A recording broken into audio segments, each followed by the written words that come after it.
ibadah mas. Kan di bulan suci Ramadan itu ada yang namanya sholat tarawih. Oh iya. Nah, di sholat tarawih itu kan khususnya di Indonesia sendiri kan itu kultural atau berbeda-beda suku atau berbeda-beda adat atau kebiasaan.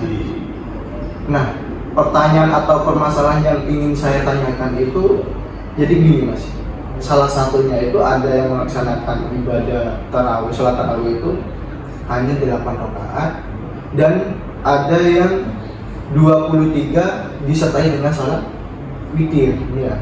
Nah, dari perbedaan hal ini memicu pertentangan atau permasalahan di era digital sekarang mas. Contohnya di TikTok itu kan banyak yang saling mengejek, oh sholatmu kok sholatmu kok lebih wakil. Nah, gimana masyarakat mengatasi hal seperti ini? Oh iya mas. Jadi begini mas, sebenarnya untuk sholat yang rakaat 8 maupun sholat tarawih yang rakaatnya itu 20, 23 plus witirnya mas, itu sama-sama benar mas. Nah jadi untuk yang 8 rakaat itu memang benar dari Rasulullah sendiri cara beribadahnya. Tapi perlu kita ingat, proporsional itu proporsional ibadah Rasulullah itu berbeda dengan kita.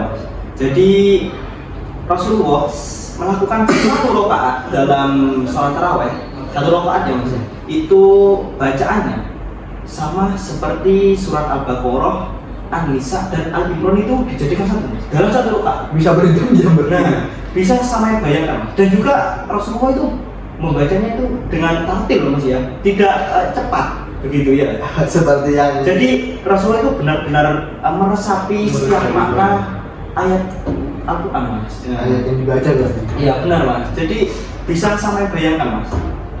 Begitu berapa lamanya dan bagaimana khusyuknya Rasulullah. Begitu mas. Nah untuk yang 20 rakaat itu terjadi di saat Umar bin Khattab itu menyatukan jamaah untuk sholat tarawih di masanya dulu mas. Gitu. Nah jadi di saat Khalifah Umar ini menyatukan jamaah tarawih mas, beliau itu melihat banyak di umatnya itu orang yang sudah tua mas, ada juga yang pekerja yang sudah lelah mas. Begitu. Jadi beliau itu sangat prihatin atau kasihan kepada umatnya, karena jika beliau tetap mengikuti ibadah proporsional seperti Rasulullah mas, yang 8 rakaat tapi panjang, beliau itu kasihan kepada umat-umatnya mas. Begitu, yang sudah tua, yang tua, yang kerjanya sudah lelah, begitu mas. Jadi beliau dan para sahabat pada saat itu mas bersepakat bahwa untuk surat-suratnya itu diperpendek mas.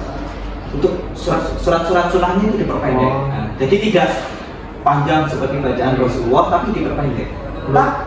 Tapi beliau itu menambahkan rakaat untuk sholat tarawihnya yang awalnya dari 18 itu menjadi 20 rakaat. Jadi kenapa sih kok perlu ditambah juga? Agar durasinya tuh tetap lama untuk mengisi malam-malam Ramadan gitu. Intinya kayak menyibukkan diri untuk beribadah lah. Nah, untuk mengisi malam-malam Ramadan gitu mas. Jadi tidak terlalu untuk memendekkan sholatnya begitu mas. Jadi beliau itu juga memikirkan bagaimana umatnya pada saat itu yang sudah tua, rentan ya mas, dan juga para pekerja yang kelelahan gitu. Jadi beliau kasihan mas jika masih menggunakan proporsional yang sama seperti Rasulullah. Berarti ini lebih ke sejarah pembahasannya. Oh iya. Mungkin sahabat-sahabat Dimitra sekalian yang melihat perkara seperti halnya tadi yang dibicarakan oleh kita itu, mungkin mereka yang belum tahu mengenai sejarah perbedaan kenapa sih kok bisa muncul yang Nah. apa kok bisa muncul yang 20 20 gitu mungkin Mas. Ya. Jadi sama-sama benarnya loh ya, jadi kita tidak boleh menyalahkan gitu Mas. Karena dari kedua ini yang mempunyai dasar-dasar yang jelas gitu. Ya. Dasar yang jelas gitu. Jadi jika teman-teman miftah itu sudah nyaman dengan yang 8 rakaat, ya monggo dilaksanakan dengan baik yang 8 rakaat. Jika sudah nyaman dengan yang 20 rakaat, ya monggo dilaksanakan juga 20 rakaat. Jadi ingat ya sahabat-sahabat miftah sekalian, ketika kalian contohnya ini kayak perjalanan ya, Ya. perjalanan jauh terus ketika berhenti itu pas waktu isya dan mau melaksanakan sholat tarawih, dan ketika melaksanakan sholat tarawih itu moro-moro langsung melakukan tidak sama Ya. dengan yang di rumahnya. Ya, Nah, biasa di rumahnya ya. Kalau di rumahnya biasa yang 8, di situ kok tiba-tiba 20. iya. Gitu. Terus nanti ketika kita waktu sudah melaksanakan sholat tarawih terus kita bilang, oh ini bid'ah. Jangan kayak gitu ya, karena perbedaan tadi sudah dijelaskan karena di antara keduanya itu memiliki landasan yang benar. Ya, Dan sama-sama benar. Jadi ketika melakukan yang 8 tadi terus melakukan yang 20 tadi itu sama-sama boleh gitu. Ya. Tidak ada yang ini bid'ah, ini haram dan lain-lain, tidak ada. Jadi tolong ya dipahami lagi teman-teman miftah sekalian. Terus yang ketiga ini gini Mas. Di bulan puasa itu kan hukum berpuasa itu kan wajib. Nah, banyak sekali Mas sekarang yang sangat dilalaikan atau diremehkan nih di kalangan masyarakat atau pemuda saat ini. Itu siangnya berpuasa tapi diselingi dengan gibah.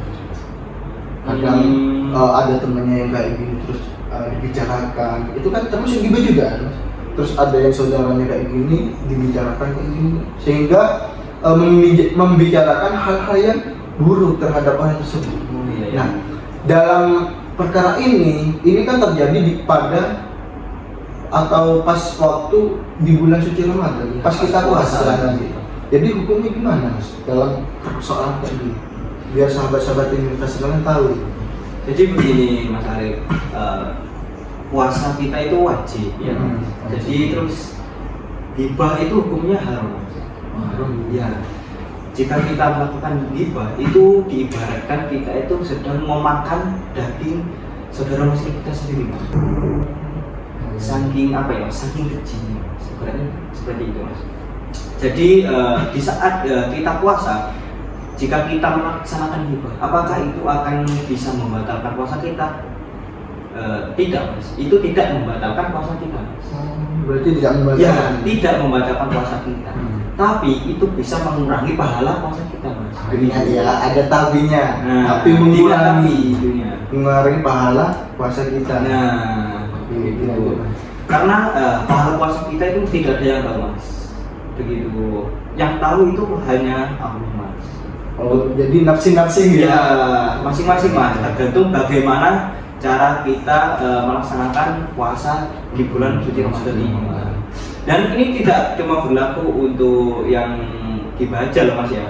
Jadi banyak perkara lain seperti gosok atau tanya lain ya Mas ya. Jadi itu bisa mengurangi pahala kita di bulan suci Ramadan ini. Gosok kayak yang sekarang kayak contohnya hal sepele gitu Mas. Ketika di sekolah kayak moro-moro Kita pinjam pulpen tanpa izin atau bilang itu kayak langsung beli, itu kan termasuk sudah mencuri. Iya Mas, gosok. Karena sudah mengurangi tinta yang ada di dalam. Iya benar Mas. Nah, Ingat ya sahabat-sahabat miftah sekalian, di bulan suci Ramadan ini kita harus benar memperhatikan ya. mana yang dilarang dan mana yang bisa membatalkan puasa, dan juga mana yang bisa mengurangi pahala puasa kita. Nah, jadi tolong diingat kembali yang sudah dijelaskan oleh Mas Jidan tadi gitu. Pada dasarnya hukum ghibah itu haram ya. Iya. Nah, tapi ketika di bulan puasa melakukan hal tersebut tapi ya saya anjurkan jangan gitu, Iya. karena tidak baik gitu. Tapi kalau tidak sengaja atau apa ya mungkin bisa melakukan kayak istighfar atau Iya. apa gitu mas. Yang lebih baik itu langsung minta maaf kepada orang yang sedang kita Oh gitu mas. Oke. Terus ada lagi mas suatu permasalahan yang sering terjadi gitu ya. Bahkan ini apa ya kayak hal yang mungkin cukup diremehkan. Ketika di bulan puasa itu kan kita diwajibkan untuk berpuasa. Kadang ketika siang hari itu kita berpikiran gini mas, oh tidur itu di bulan puasa disebut ibadah, Iya. kan? Nah, jadi untuk mengurangi rasa lapar atau rasa haus, nah banyak teman-teman atau masyarakat di Indonesia ini kan kayak di bulan suci Ramadan itu tuh tidur terus sampai melalaikan sholat fardu. Puasa Ramadan ini kan wajib, Iya. sedangkan sholat fardu ini wajib. Gimana terus? Puasa wajib tapi meninggalkan Perkara yang wajib. perkara yang wajib juga.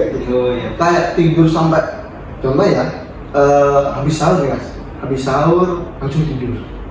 Oh, nggak salah suku berarti ya. Nggak salah subuh berarti. Habis sahur tidur sampai bangunnya itu kadang ya jam 1, jam 2 gitu. Alasannya ya biar kuat gitu puasanya. Gimana? Jadi begini Mas. Saat kita puasa memang benar tidur itu mendapatkan pahala atau bisa dihitung ibadah. Kenapa sih kok tidur itu di saat bulan suci Ramadan itu dikatakan mendapatkan pahala? Mas? Karena di saat kita tidur di bulan suci Ramadan itu kita meniatkan untuk meninggalkan hawa nafsu atau perkara yang maksiat, Mas. Nah, jadi kita itu tidak berbuat maksiat. Gitu. Memang benar jika di saat puasa kita itu tidur mendapatkan pahala, Mas. Nah, tapi kan jika kita tidur terus dan sampai melalaikan sesuatu yang wajib seperti yang dikatakan tadi Mas ya, seperti habis sahur terus langsung tidur karena malamnya itu sibuk tadarus dan lain-lain, ibadah, bangunin orang sahur gitu kan ya Mas ya. Terus habis sahur dia langsung tidur, tidak melaksanakan sholat subuh gitu ya Mas ya. Tiba-tiba langsung duhur gitu kan ya. Bukan aja duhur, kadang sampai asar juga Mas. Parah sekali. Jadi begini Mas, jika kita melaksanakan sesuatu yang wajib yaitu puasa dan kita melalaikan atau meninggalkan perkara yang wajib seperti sholat Mas ya. Jadi itu ibaratkan seperti pepatah yang mengatakan tutup lubang gali lubang. Jadi percuma Mas. Jadi ibaratkan itu kayak kita itu sia-sia tak mendapatkan apa-apa Mas. Cuma mendapatkan lapar dan haus saja saat puasa begitu. Jadi ibaratnya begini Mas, teman-teman kita itu jangan hanya memikirkan aku tidur, aku loh meskipun tidur itu mendapatkan pahala. Harusnya kita itu berpikir begini Mas, saya itu tidur mendapatkan pahala, apalagi saya melakukan sesuatu yang baik. Nah begitu Mas, harusnya kita itu harus merubah cara berpikir kita Mas, seperti itu.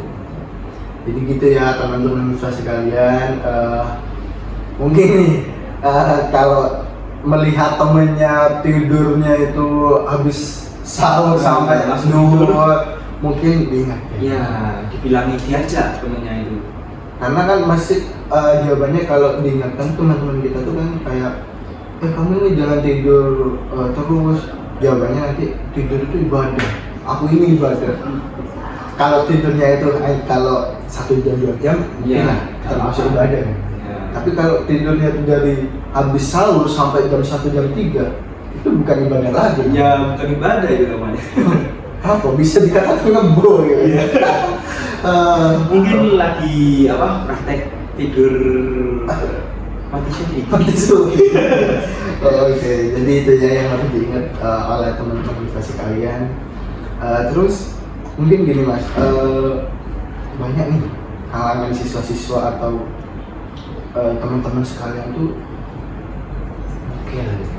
Nah, mungkin teman-teman ini belum tahu gitu hukum mokel itu apa ya. Kayak hal yang wajar gitu kan, kayak makan apa gitu. Mungkin bisa dijelaskan juga biar menambah apa ya, rasa was-was atau rasa ketakutan gitu, sehingga sahabat-sahabat Miftah atau teman-teman yang di luar sana itu semakin gigih untuk melaksanakan ibadah puasanya gitu.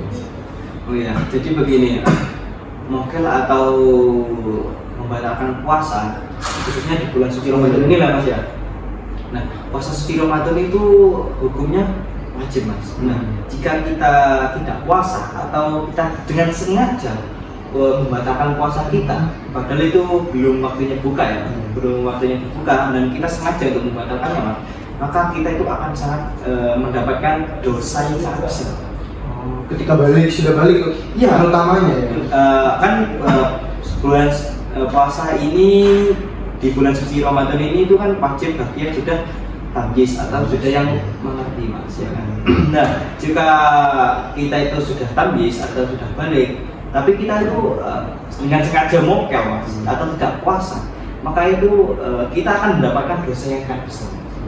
Nah, selain dosa yang sangat besar, kita itu juga harus mengganti puasa itu di lain hari Mas.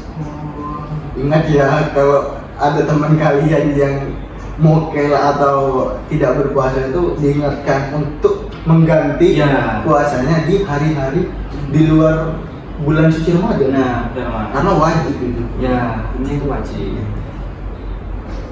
Mungkin dari pembahasan podcast kita hari ini itu yang mungkin saya bisa simpulkan secara keseluruhan ya.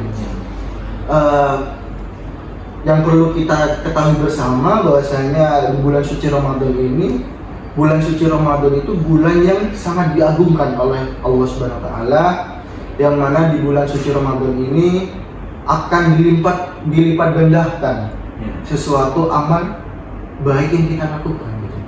Jadi saran saya untuk sahabat-sahabat Miftah atau teman-teman di luar sana itu, mumpung nih sekarang bulan Ramadan masih pertengahan ya, atau masih awal-awal, nah mungkin lebih dipertaat lagi ya, atau diperbanyak lagi kayak ibadahnya atau ibadah yang sunnah.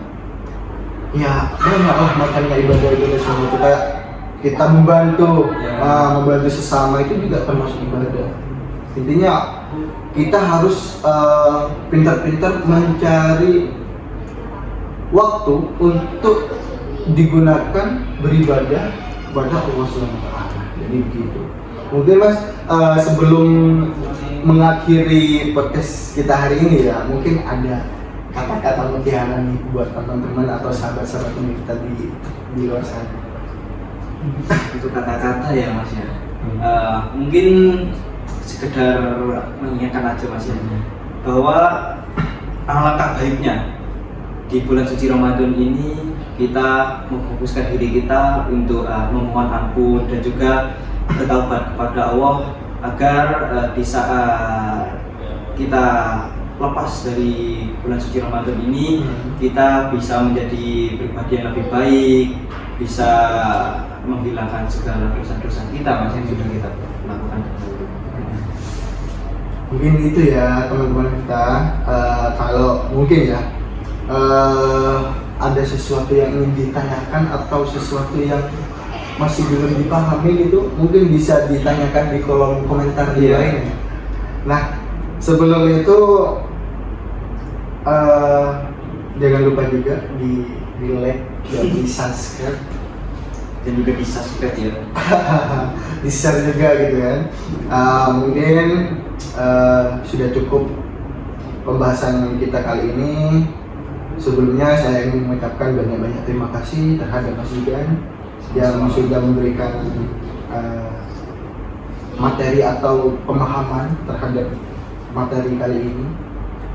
Terus kedua kalinya saya ingin mengucapkan terima kasih juga terhadap teman-teman yang sudah melihat atau menyimak video kali ini, sehingga video pembelajaran atau pemahaman ini bisa bermanfaat ya di bulan suci Ramadan.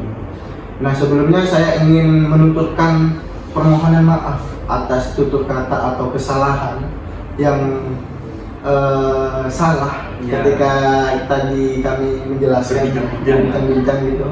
Saya ingin mengucapkan beribu-ribu maaf atas kesalahan itu. Mungkin itu saja yang dapat kita sampaikan. Saya di sini Muhammad Arif Rahman Sibuan dan juga Dan saya Muhammad Firman Zadul Mutakin. izin pamit undur diri. Kurang lebihnya mohon maaf. Akhirul kalam. Wassalamualaikum warahmatullahi wabarakatuh. Terima kasih ya.